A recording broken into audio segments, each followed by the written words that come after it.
Hey guys, and welcome back to the Exponential DFS channel. I am Michael, or That Guy Expo, and I am joined once again by Corey, or Legion of Boom.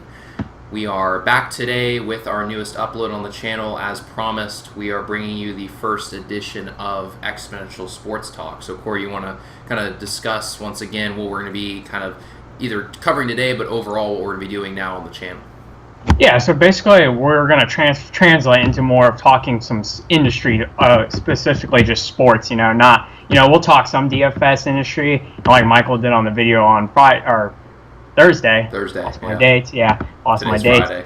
Yeah, we'll still do some podcasts, but more when the NBA and NFL kind of rolls around, because they're just easier with schedule. What people don't kind of realize about MLB is it's a long process. It takes usually half the day to do the research, and you got to look at the Excel sheets all day. It's kind of a boring process, and it just takes so long to do it. Whereas NFL and NBA, there's a lot less.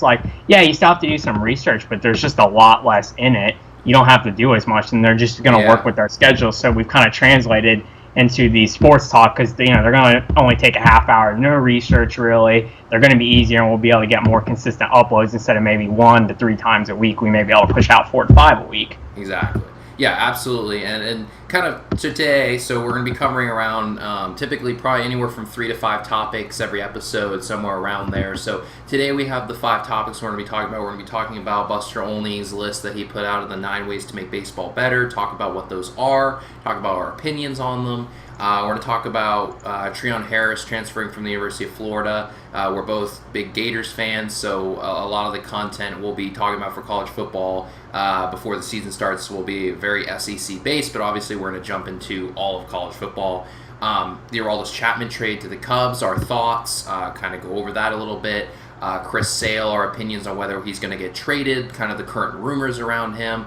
And then the last thing that we're going to wrap up the show with is the college football kickoffs, the committee considering getting rid of college football kickoffs completely. All right, so jumping right into the first topic. So we'll kind of start by reading off the first thing that Buster Olney has here for the 9 ways to make baseball better. So the first thing is reduce the game to 7 innings. So what are kind of your thoughts on that, Corey? If you were, so Major League Baseball as a whole, all the games would be reduced from 9 innings to 7. What is your thoughts? I don't think that's his best comment on there. I actually don't agree with shortening up to 7 innings. Baseball has always been a 9-inning game, and as long as it's been around, I don't believe in changing it to a 7-inning game. I agree with his comment, though, to maybe get baseball sped up, because half the reason why baseball is kind of losing its popularity to other sports is because it's so slow-paced. It's, people want more action. It's just so slow-paced. But I don't think that shortening it to more of a 7 innings is a great idea. I don't agree with it. I hold the same opinion. I think if you reduce the game to 7 innings, that is it's one of the worst things you could do, I think, because people want... So here's the issue I have with people that have issues with baseball and the pacing, right? So casual fans of baseball, when you go to a game or you watch it on TV even more, right? More than when you go to games, but when you watch it on TV, people want to see offense, right? People want to see home runs. People want to see hits. They don't want to see pitching dominating. Here's the problem with having games that have a lot of runs in them. These are typically the games that take the most amount of time. When you have 2 pitchers dominating the opposing hitters, the game is going to be 2.5 hours long. We've seen that. Games will be 2.5 hours, even, under 3 hours is a pretty good pace for baseball games, but that's when pitching is dominating. The issue that I have with this is if you shorten the game to 7 innings, yes, it's going to speed up the game because the game is shorter, obviously, innings-wise. But it's probably also going to speed up the game to a point that hitters are not hitting as much because, yes, I understand that bullpens are very dominant most of the time. But you're going to have starting pitchers going the entire 7 innings most of the time, right? Starting pitchers, a good starting pitcher can normally go 7 innings in almost every one of his starts. Well, let's be honest.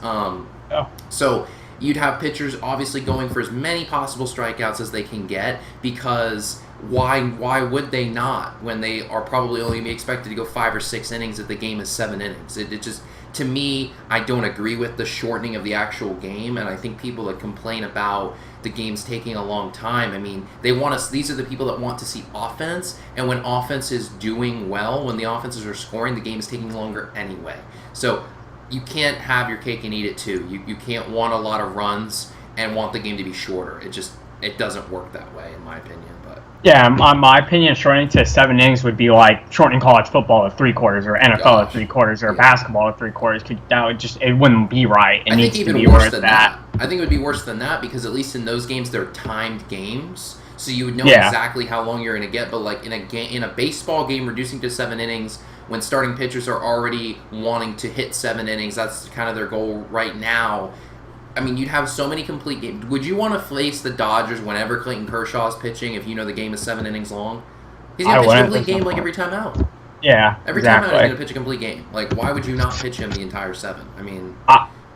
I do think, though, like, maybe they could find a way to... I've heard about maybe getting, like, a shot clock for pitchers or, like... Yeah. My biggest pet peeve would be limit how many times he can check over to first, second, or third, because sometimes it gets a little ridiculous, I agree, sometimes. Like, I'll watch games, he'll be checking the runner 3, 4, 5 times. Like, come on. Just throw the pitch already. Like, yeah, I think there's something they can limit that. I mean, I understand why they do it, but you got to cut it a little bit because that's part of where the complaining comes from. But I do agree with mostly what you said. I understand that. The issue I have with that is, like, again, the spirit of the game with, okay, if a runner's like, he's already thrown over 3 times, he can't come over again, well, I have a free steal, right? It's one of those problems that kind of hurts the spirit of the game, that if they can't check on the runner, it's going to be an issue.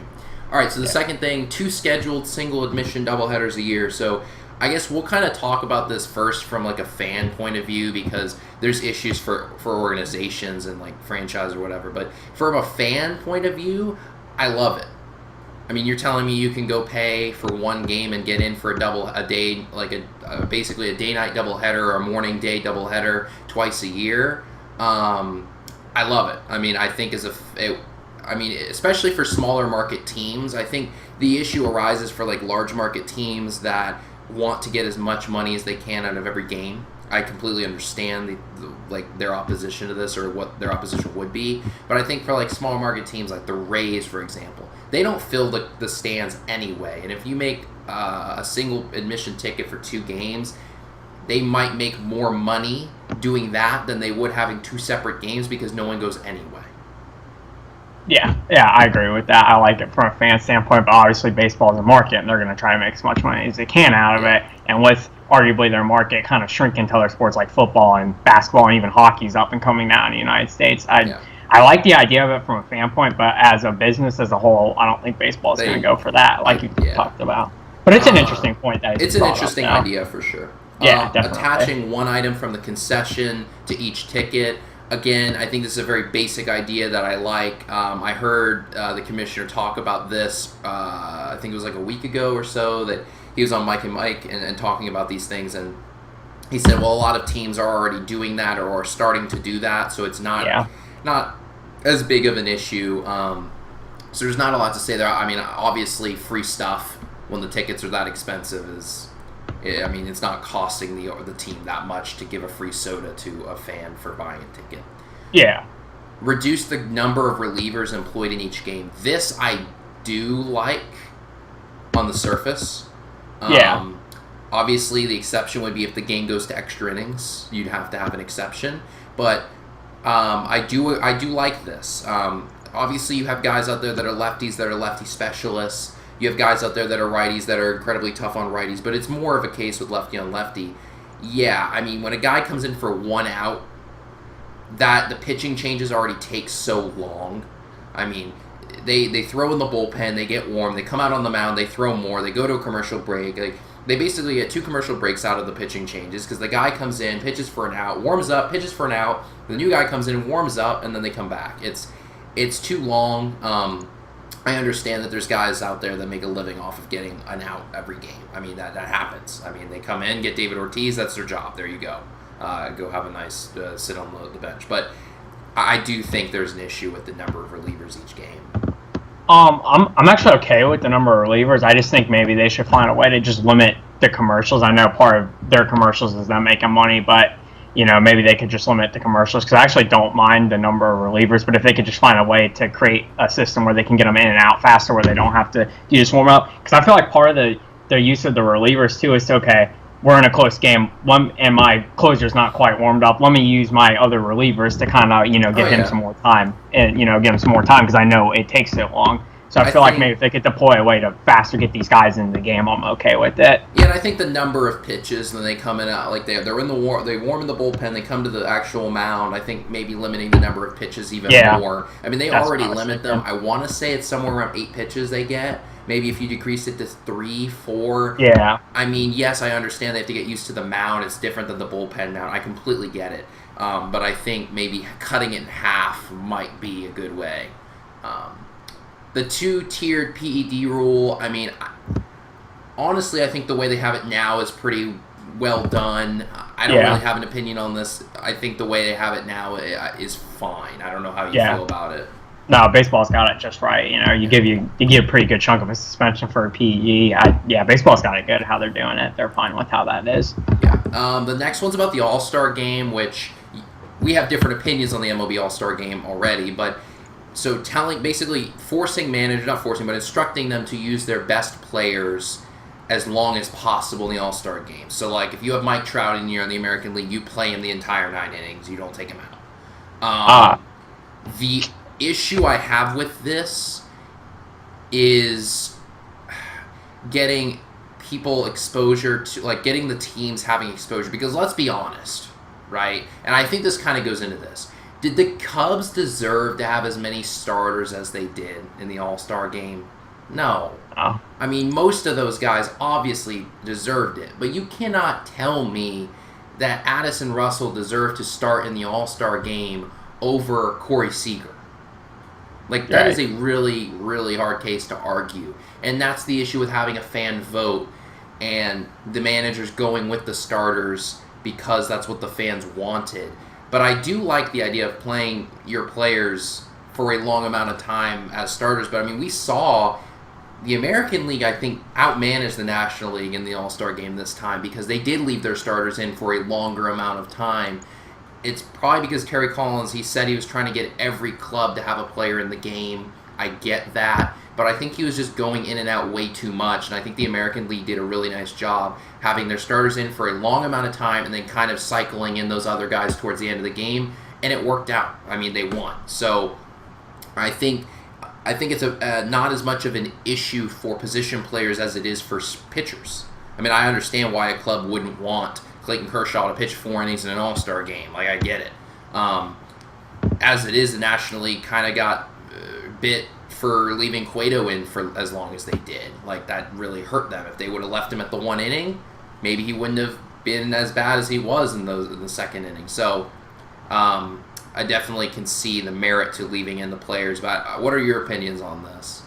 I mean, they're already kind of with them saying, okay, the All-Star Game, the winner gets the home field advantage. The AL, the NL. I think that leaving in, because they're obviously by keeping this rule in place, they're implying that, okay, we want to have a bigger market for our All-Star Game because All-Star Games are falling apart. I think by leaving in certain players all game, you could arguably almost hurt your market because then teams are going to be like, okay, well, I can't see my favorite player play now. Yeah. So now, what's the point of watching the game? Which is kind of almost how, if there's no Cardinals player then I wouldn't watch the All-Star Game. Grant, I usually don't watch the All-Star Game anyway because it does not interest me. I'm not as big as baseball as you are, and we both know that. Yeah. I'm more of a football guy. I watched the entire thing, and I mean, it was pretty entertaining. I mean, obviously those games, it's weird because it's not played like a real game to begin with because the guys go up there and swing at the first pitch the entire time. That's the thing. It's like they don't play it like a real game in the way that they are trying to jump on fastballs immediately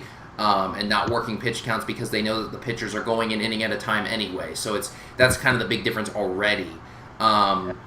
I mean, like, as a Red Sox fan, obviously the Red Sox had a lot of starters in that game, but I was pretty salty that Stephen Wright didn't get a chance to pitch with the year he was having. I mean, the year he's still having. Like, you cannot argue he did not deserve to pitch in that game, but the issue was there were no catchers that felt comfortable catching him. So, I was kind of salty about that because it was hard to argue that he didn't deserve a chance to pitch in that game, and it would have been really cool to see a knuckleballer pitch in that game, but All right, so a three-man tag team of pitchers hitting in the home run derby to take on individual hitters, each pitcher taking a round.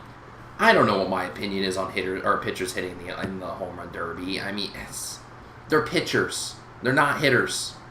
Like, I heard the commissioner and them talking about maybe considering having a separate home run derby for pitchers that's like a one-round thing before the home run derby actually happens. And that I could maybe get behind because it's something unique, something interesting. But let's be honest, how many home runs are these guys going to hit in a home run derby? I think it's a stupid idea. I'm going to be frank. I think that's probably one of the stupidest things on that article I read. I really wish National League pitchers didn't hit to begin with, but I think it's a terrible idea. I totally disagree with that. I think that you're risking that your star pitcher gets hurt. Say a Bumgarner pitches in it or hits in it, he gets hurt. You know, like they're not used to hitting. It's this is more of like this would almost be more of like a gag thing. This is just almost so like people can get on TV and just laugh at them to hit. I think exactly. it's stupid. It's it's a stupid idea. Nobody's gonna go for it. Honestly, I mean, people it's would retarded. love it. People would watch it. People. Oh would yeah, love no, it. I'm talking They're about like, oh, the you could have Bumgarner hitting bombs. It's like, but as a Giant, as the Giants organization, do I want him hitting in the home run derby? They're gonna be like, don't play in this. They're gonna be like, don't do it. Yeah, it's a terrible idea. Nobody's gonna. You're gonna have like all these random pitchers nobody even cares about anyway. Then it'd be even worse. Yeah, it's a terrible idea. That'd be like having a 3-point contest for centers. That's probably a good comparison, actually. Yeah, all right. It's stupid. That's actually a really good comparison. Let fans move to unoccupied seats in the park during the 7th-inning stretch. This is probably the best idea on his list. Yes, I agree with that. I mean, people already do this. Let's be honest. Yeah. But I think the team in the park saying, "Do as you please now." It's like, I mean, they're obviously not coming to the game. It's the 7th inning. Yeah. Retire Roberto Clemente's number throughout baseball. Again, I don't know how this improves baseball. I think it kind of fits on this list barely. I don't know what my opinion on this is. I mean, obviously Roberto Clemente was very influential, but I don't know. I'm fine with it. I don't have I don't feel one way or the other. I wouldn't be upset if they do it, and I wouldn't be upset if they don't do it. Yeah, I mean that's not gonna really make baseball any better. No. But yeah, I mean it's okay. I mean I'm not opposed to it, but I don't really have an opinion. It doesn't really matter to me. It's not gonna make me turn on baseball more because they retire his jersey. Exactly. All right, moving on to the second topic. We talked about that for quite a while. So the second topic is Treon Harris transferring. We'll kind of rapid fire this. This is a pretty simple topic. So Treon Harris has officially requested a transfer from the University of Florida. The school has, accepted it or approved it. He has not picked a school, correct? No, he hasn't. He has about 14 schools interested. 14? A lot of smaller schools want him. A lot of smaller schools, definitely. But, I mean, if you're a Florida fan or if you even knew college football and you didn't see this coming, you should be ashamed because this was coming from a mile away. I mean Treon Harris, while I'm happy, I was pretty high on him at the beginning of the year. I actually thought he was a decent player throughout his Florida career. He was 2-0 versus Georgia. He helped them beat Tennessee the one time. Yeah. I did like him as a player. I thought he played his heart out, and, he gave his heart out to Florida, but he just wasn't meant for the McElwain offense. And you could tell. The only problem I'm having with people is they're saying he pushed him out. He didn't really push him out because he would have welcomed him back with open arms. Oh, yeah, absolutely. The problem was... I mean, he's a great kid, I would say. He got suspended 4 times, and he's not worth all that trouble. No. He's not worth it. And that's what was happening because most colleges, bigger colleges, have a attorney that defends all their athletes. And when their attorney was talking, he was just defending Callaway, which is reasonable because Callaway's probably their best player on offense. Actually, is their best player on offense. By far. I mean, it's not like he wouldn't defend Treon, but he's just not worth all that trouble. He's not like an All-American player. He's probably going to sit on the bench, and he was going to be at wide receiver. And I honestly don't even think he would have been on the field once or twice in his last. I mean, I'm sure he's a great kid, but like you said, he's been suspended. I mean, he's not a quarterback, in my opinion. I mean, yes, he can run. And yes, he can throw the ball deep, but that's about all he can do. His deep accuracy is pretty good. He can run the ball, but he's not a big guy. He just doesn't have an arm for. He's not accurate whatsoever. And in this offense, you have to be able to throw short and middle mostly. I mean, we only threw deep bombs last year when Treon was quarterback because that's all he could throw. I mean, look at Will Greer. I mean, he was being really successful throwing it like mid range, and they're really big on using tight ends and. It wasn't going to work, and he wasn't going to probably make it as the wide receiver on the team anyway. I mean, talented we as have it's pretty ever good wide been. receivers, so talented as it's this probably the most talented wide receiver core Florida's had since Urban Meyer left Florida. Yeah, I would not hesitate to say it once. And I mean, Yeah. McAvoy's offense is all about matchups. It's looking at, okay, who has a mismatch, and that's why he uses 2-3 tight ends at a time, because their tight ends are athletic, they can get open, and his offense is predicated on run the ball, play action, get the ball to the open guy, don't turn the ball over. Exactly. That's what his and offense Treon is. turned the ball over. Treon turned the ball way over too much. He couldn't get the ball A to B. That's all he wants to do. Ball A to B, move the ball down the field. If you need a punt, and your defense will win you the game.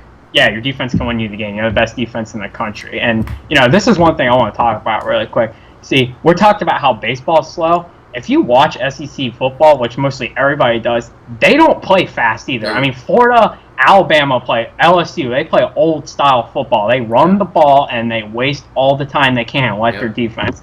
So, I mean, baseball as a whole, if you compare it to something like that. Now, if you watch Pac-12 football, obviously, you're used to seeing the no-huddle that put up 60 points a game, Big Ten. Which is very fun to watch, I'm not going to lie. Yeah, it is. Yeah. But, watching some old-time football is fun. That's how baseball is. It's like old football. It's just run the ball and play defense. That's how it is. And that's why maybe people who like SEC football more can like baseball more, because it's kind of they're used to that slower-paced game where it's not up and down, up and down, up and down.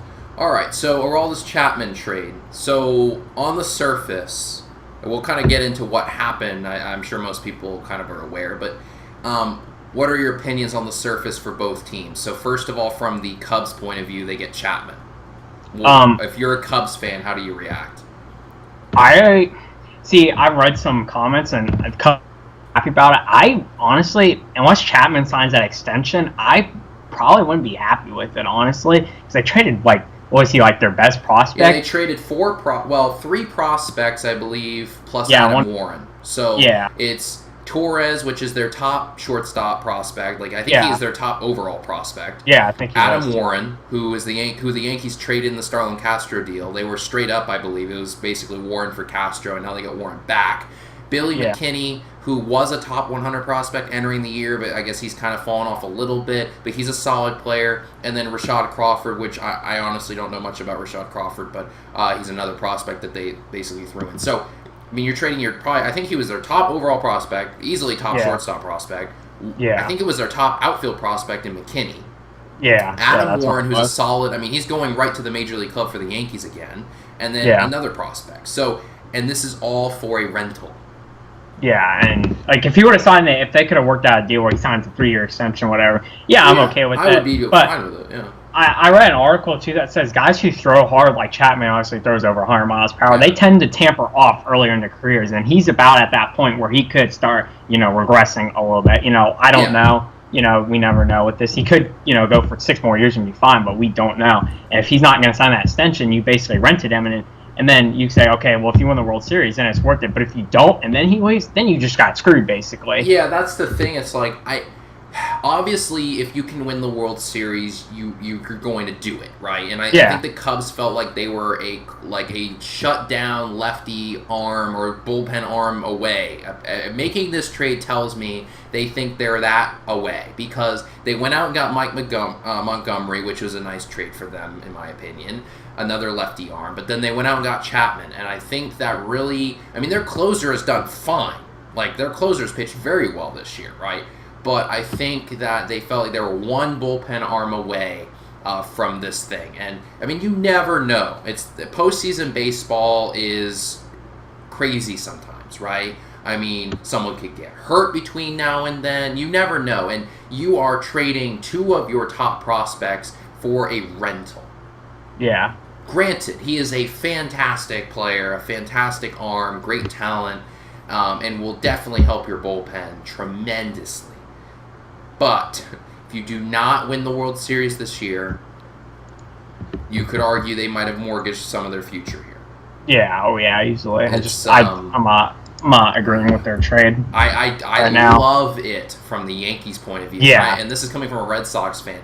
I am happy that the Red Sox don't have to face him the rest of the year, but I think the Yankees really got away nice. Yeah, and they stole. And I was reading something today that, I mean, I kind of looked at, so the trade that they had done originally, right? Because you always have to consider the Yankees had to give up prospects to get Chapman from the Reds to begin with, right? Yeah. So the Reds got 2 second-tier Yankees prospects, and then a pair of prospects that didn't even crack the top 30 on the Baseball America list. So they basically got 2 second-tier and then 2 that were okay, but they weren't even in the top 30 lists, right? Yeah. For Chapman. Okay. So Baseball America considers one of the players they gave away the best of the bunch, Davis, having recently ranked him 6th in the Yankees farm system. So the Yankees didn't even have to give away some of their top prospects to get Chapman originally, and now they're getting back 2 of the top prospects in the Cubs organization, plus Warren that they had given up to Chicago in the Starlin Castro deal, and Rashad Crawford. So the Yankees, you could argue, traded for Chapman, had Chapman for this year, didn't work out. He helped them win some games, and they got a better package back.